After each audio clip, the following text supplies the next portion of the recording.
Welcome back to Viewpoint. I'm James Zogby, and my next guest is Ambassador Mark Parris, who served as U.S. Ambassador to Turkey from 1997 to 2000, also served in the National Security Council and the Bureau of Near East Affairs at the State Department. Currently, he is visiting fellow in foreign policy studies at the Brookings Institution, where he's heading a project, Turkey 2007, focused on the landmark political events that are happening in Turkey this year. Mark, thanks for joining us. Pleasure to be here. It has been a rather incredible year. The Justice and Development Party Prime Minister nominated his foreign minister for president. Military sent out some rather fairly direct signals. Discouragement. It was a choice that they did not accept. The courts said that a quorum wasn't present in the parliament, and that created a crisis calling for new elections. The elections just were completed, and the party of the prime minister won rather handsomely. I was looking at a transcript of a proceedings of an event you did over at Brookings where a questioner said, what if they get as high as 46%? And most of the respondents were, no way. No way. 30 to 40, 35 to 40 possibly, but they got exactly 46%. Not enough to have the constitutional majority needed to amend the Constitution, but certainly enough to pass whatever legislation they want.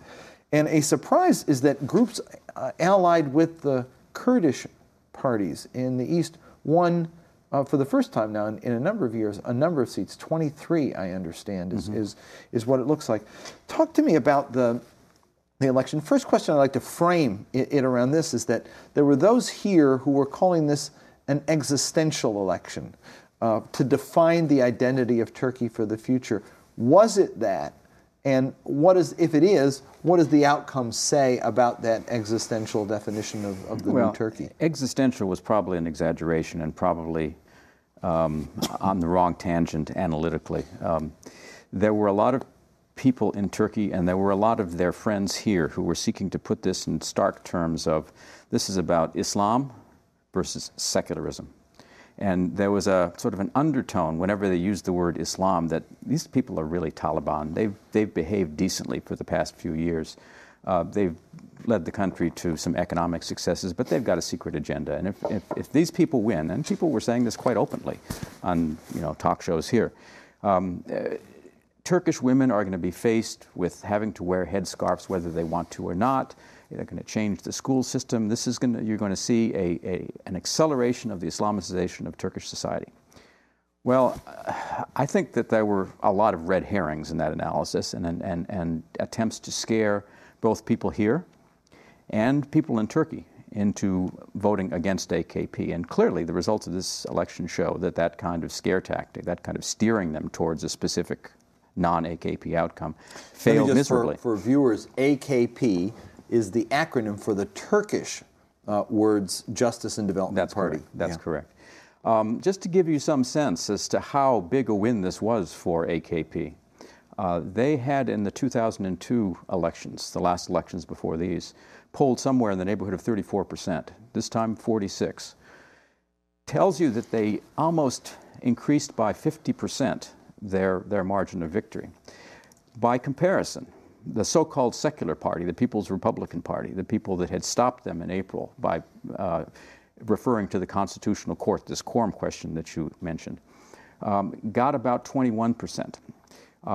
It looks like a 2% gain over the 19% that they had in 2002, but if you add together their vote then with the vote of the party with which they'd allied themselves this time and other votes from the traditional left parties that weren't running this time, it's almost exactly flat.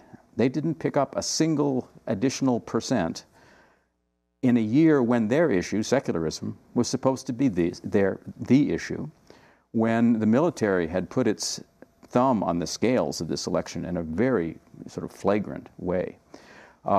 It tells you that there may have been those who were trying to make this existential, but from the standpoint of just about 50% of the Turkish electorate, there was nothing existential about it.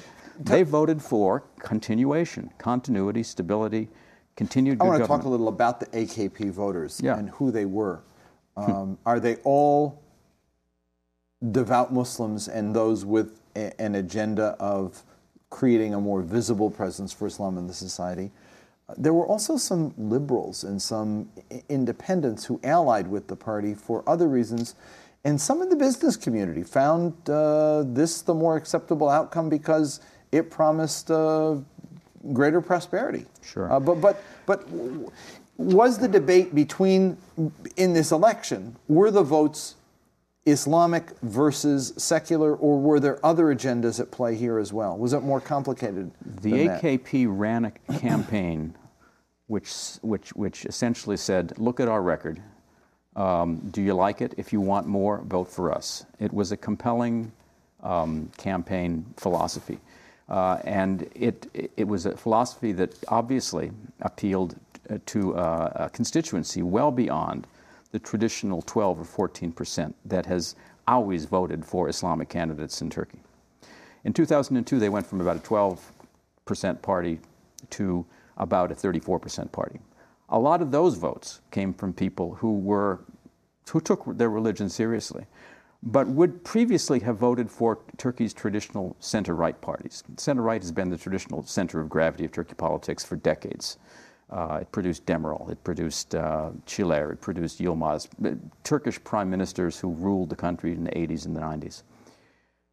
This time, they simply ate that traditional center. Those parties have evaporated, and it will probably never be back. So the Turks that have been voting for the past 6 Turkish governments are the people that elected AKP this time.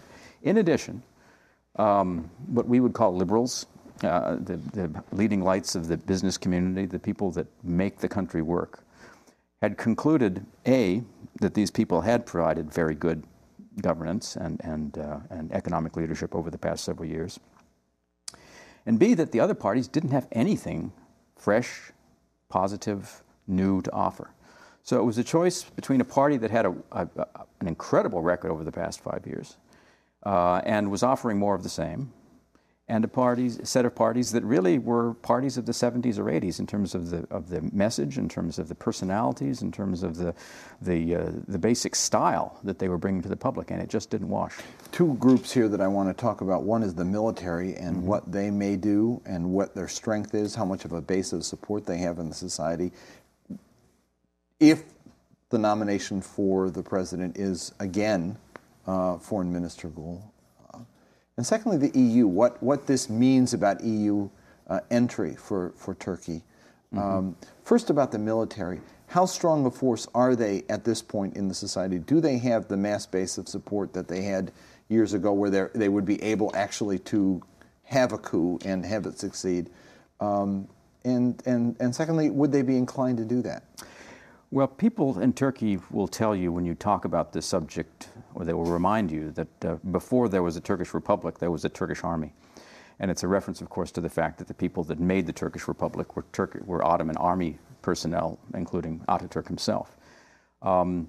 They won the War of Independence. They established the framework of government of the current republic.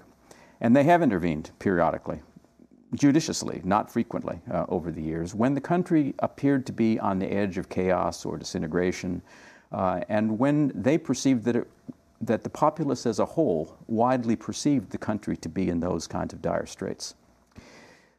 What happened this spring wasn't that. This came on the heels of 5 years of good government, economic growth, people making a lot of money, and general progress towards, among other things, becoming a member of the European Union. So that the conditions that caused them to intervene in the past didn't pertain this spring. And that's one of the reasons, I think, that the Turkish electorate largely ignored the thrust of the message that they released in the middle of the night on the evening of April 27th. I said at the time that they released this so-called e-memorandum that I thought it was unfortunate, that I thought at the end of the day that the credibility and the authority of the Turkish military would suffer as a result of this. And I took some flack on that. I think there's no question, though, that has been the result. If you look at Turkish editorial opinion, if you look at international editorial opinion over the course of the past 3 days,